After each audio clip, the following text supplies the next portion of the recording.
I'm architect Pranjali and I'm here to speak about IVF setups.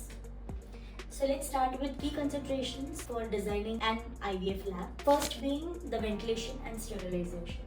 Laboratories must have advanced HVAC systems with HEPA filters to maintain sterilization, reduce or prevent contamination. Positive pressure rooms should be included to keep the contaminants out. Next being the workstations.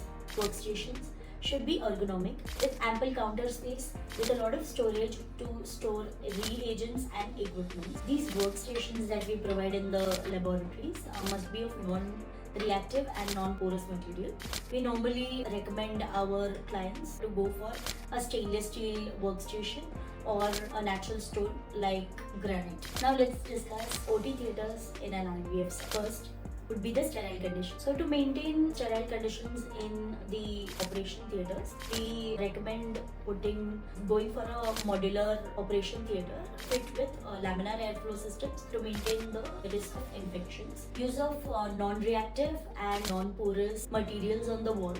For example, puff panels or stainless steel. Next would be the lighting. So we normally provide high intensity adjustable LED lighting to ensure that the environment is shadow free so as to maintain shadow free illumination without producing excessive heat. OT theaters in an IVF setup are normally provided next to the IVF labs, and there's a stainless steel pass box that we provide so as to pass materials during a procedure that is going on in the IVF operation theatre. Now let's speak about the most critical of the spaces, which is the collection room and also the waiting areas. So here are a few points which you need to consider while designing a collection room or a semen collection room. So let's start with comfort. We normally equip these collection rooms with recliners or comfortable sofas. Next comes the most important, privacy. So to maintain privacy, we make sure to design these rooms in a corner. So while space planning,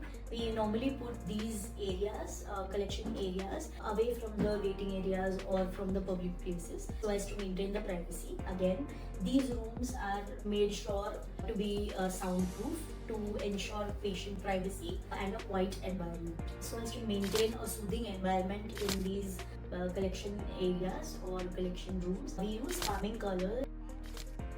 We make sure there is plenty of natural light and a healing atmosphere. So now let's come to the consultation rooms or the counseling rooms. To ensure privacy and confidential conversations, we make sure that these areas or these rooms are soundproof, that these rooms are not made with bison boards or soft partitions. Speak about the aesthetics. So first would be the color scheme. So we make sure to keep everything in a neutral color scheme and only using say pinks or earthy tones to highlight certain areas or even use it in upholstery. We normally tend to avoid harsh or bright colors so as to reduce the stress or anxiety that it would create.